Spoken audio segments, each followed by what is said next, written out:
que acontece com a mulher que é responsável pela produção de uma das produtoras mais antigas da França, como também faz parte da concepção da linguagem cinematográfica, cria sua própria empresa onde ela dirige e produz mais de 1000 filmes?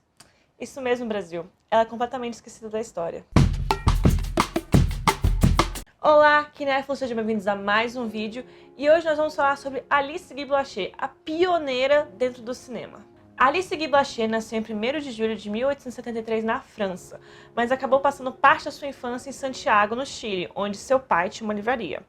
Porém, quando chegou a hora de estudar, ele mandou ela para a França para estudar no convento, porque na época era a única educação aceitável para uma moça de sociedade. Quando já era mais adulta, recebeu como dica de um amigo de família ela estudar taquigrafia, pois taquigrafia daria a ela a oportunidade de um emprego para uma moça respeitável da época, que ela poderia ser uma secretária, que é um trabalho aceito para uma moça em 1800. E ela acaba conseguindo um emprego sendo assistente de Léon Gaumont, que na época não tinha ainda a empresa Gaumont, mas trabalhava para outra pessoa, que logo depois comprou a empresa dele e transformou na Gaumont Produções, que existe até hoje, sendo que na época não fazia filmes ainda. Gaumont estava trabalhando em um protótipo de uma câmera cinematográfica, algo que vários cientistas e inventores da época estavam fazendo. Aí, em 22 de março de 1895, tanto Gaumont quanto Alice foram convidados para um pequeno clube onde Louis e Auguste Lumière apresentaram o cinematógrafo pela primeira vez. Sim, então Alice teve contato com o cinematógrafo 8 meses antes dele ser apresentado para o resto do mundo. Então, assim, ela já sabia dos segredos, a bicha era esperta. Após ver a máquina de Louis e Auguste, Alice pediu para Gaumont para ver se ela não podia brincar com o protótipo que eles tinham e poder filmar pequenas coisas. Gaumont autorizou com a condição de que isso não interferisse no trabalho dela, então ela precisava fazer suas filmagens fora das suas horas de trabalho. Isso resulta no seu primeiro filme, A Fada do Repolho, de 1896.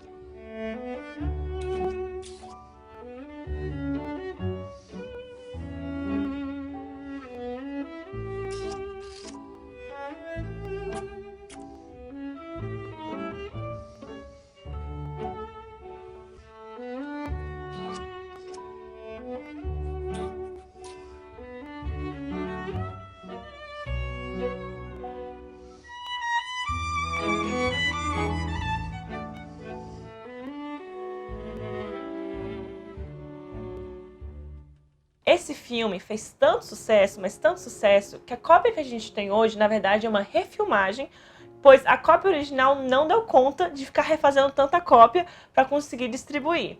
Então, a versão que a gente tem hoje, agora eu não me lembro se é de 1900 ou 1902, mas é uma refilmagem, pois o original já se foi, coitado, fez tanto sucesso, rodou o mundo e se perdeu na história. E com o sucesso desse filme, Gaumont coloca Alice em 1897 como chefe de produções da Gaumont, onde ela começa a roteirizar, produzir e dirigir vários dos filmes que Gaumont produziu na época. Durante suas filmagens, ela acaba conhecendo Herbert Blaché, um empresário inglês que também trabalha na Gaumont, que acabou fazendo o bico de fotógrafo de um filme dela, só que deu super errado, a filmagem dele foi inútil, acabou que o filme nunca foi lançado. Mas eles se conheceram e acabaram se casando em 1907. No mesmo ano, Herbert é enviado para os Estados Unidos para auxiliar na expansão da Gaumont dentro do país. Alice, para poder acompanhar o marido, pede demissão da Gaumont, abrindo mão do seu trabalho de diretora e roteirista dentro da França. Ao chegar nos Estados Unidos, a Gaumont tem um pequeno estúdio que eles não estão usando para filmar muita coisa.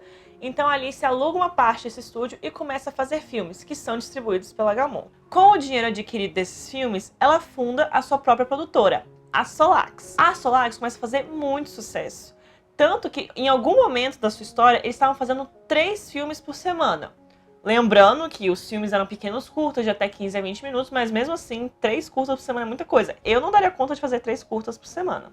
Após um tempo, Herbert pede para sair da Gaumont, e Alice o transforma em presidente da Solax, para que ele cuide das coisas administrativas, enquanto ela foca no criativo da empresa. O Herbert fica um tempinho na Solax, mas acaba saindo da empresa e fundando a sua própria produtora, que era a Herbert Films, eu acho. Mas assim, a Herbert Films e a Solax utilizavam-se do mesmo estúdio, dos mesmos atores, da mesma equipe, então acaba que os filmes de cada empresa eram muito misturados para saber de quem era quem, e as duas empresas vão bem por um tempo. Porém, em 1920, a Solax acaba declarando falência após um incêndio em seus estúdios.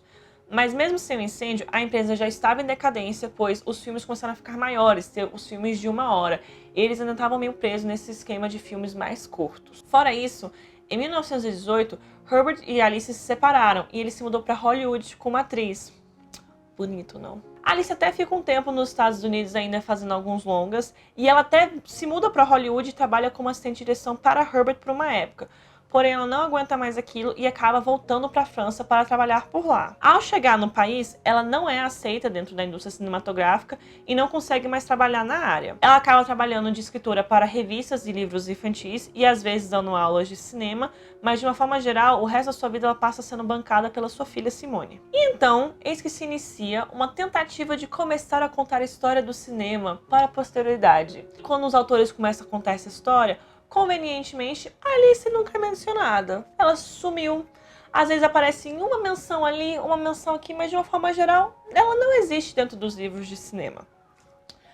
Fora isso, alguns de seus filmes começam a ser creditados a homens. E alguns dos recursos que ela foi pioneira, como por exemplo o close-up, também começou a ser acreditado a homens. O close-up mesmo, durante muitos anos, foi acreditado a D.W. Griffith, ao invés de Alice, que foi na verdade a primeira a usar ele narrativamente. Alice, vendo tudo isso acontecendo e a história do cinema sendo escrita sem a sua contribuição, começa a tentar falar com historiadores e pesquisadores de cinema sobre o que ela fez e também a tentar recuperar seus filmes. Ela consegue algum sucesso, mas nem tanto, e ela morre tendo recuperado somente 2 de seus filmes e parte de um terceiro. E aí que a gente tem espaço para discussões como essas, que são do filme Be Natural, um documentário de 2020 que fala sobre Alice Guy Blaché.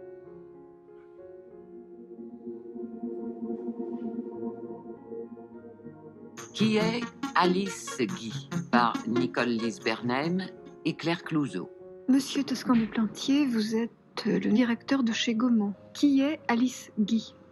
T'as titre de film? Quelqu'un qui travaille ici de maison? Non, mais je pense pas connaître. Se eu fosse a mulher que ajudou a fundar uma empresa como produtora e escutasse um cara falando isso, eu ia voltar no meu túmulo e atormentar esse cara até ele morrer. Porque não é possível. O cara, é um filme? Gente, me poupa. Não, eu fico com muita raiva dessa cena. Muita raiva mesmo. Qual que é a próxima? Nem sei, fiquei brava. A sorte é que, de uns tempos pra cá, existem muitas pessoas dedicadas a estudarem a história dela e a realmente buscar o que de fato aconteceu, não só na história dela, como na história do cinema como um todo. A questão agora não é só pesquisar a vida de Alice, e sim propagar esse conhecimento, principalmente dentro do ciclo acadêmico, que é onde muitos cineastas se formam hoje em dia. Eu mesma, que me formei tem só o ano, só passei pela Alice na minha vida acadêmica 2 vezes. E 2 vezes, tipo assim, de forma pincelada, entendeu? Sendo que ela foi uma mulher tão pioneira quanto D.W. Griffith, e a gente se aprofunda em D.W., analisa a filmografia de D.W. e fala sobre tudo que D.W. fez, e a gente só pincela a Alice. Isso porque D.W. foi um cara super racista, que ajudou a reviver o movimento da Ku Klux Klan, sendo que o movimento estava extinto, e o filme dele que reviveu esse movimento. E do outro lado a gente tem a Alice, que não só não fez essa merda, como foi uma das primeiras a utilizar atores negros em seus filmes. Então a gente tem que começar a propagar essa história e a contar essa história para todo mundo ficar sabendo que não, o cinema nunca foi uma arte de homens. O cinema, desde sua concepção, sempre teve mulheres. E foi quando Wall Street chegou no cinema que as mulheres foram expulsas da arte. Então, gente, esse foi meu pequeno vídeo sobre Alice. Espero que vocês tenham gostado e aprendido alguma coisa sobre ela. Caso você queira se aprofundar no assunto, ela escreveu uma autobiografia que custa o olho da cara. O próprio Google Books disponibilizou alguns textos dessa autobiografia na internet que você pode ler gratuitamente. Fora isso, existe outro livro chamado Alice Guy Blaché, A Visionária Perdida do Cinema, que era da década de 90, finalzinho da década de 90 eu acho, que aborda vários de seus filmes e um pouco da sua história, porém já tá meio datado. Muitas das coisas que é teorizado no livro já foram comprovadas ou já foram descomprovadas. E a minha recomendação master é o documentário Be Natural, que lançou ano passado, que conta a história de Alice. É um documentário lindo, eu super recomendo. Assistam que você vai ter uma visão realmente aprofundada sobre quem ela foi e tudo que ela fez do cinema. E para encerrar o vídeo de hoje, eu vou colocar um pequeno trecho do filme dela que eu gosto muito, que é As Consequências do Feminismo, de 1906, que é uma sátira em relação ao papel feminino e papel masculino na sociedade da época, que também pode ser muito usado hoje. Então, para finalizar, tá aqui esse trecho desse filme, espero que vocês gostem. E é isso, gente. Muito obrigada. A gente se vê semana que vem. Beijos.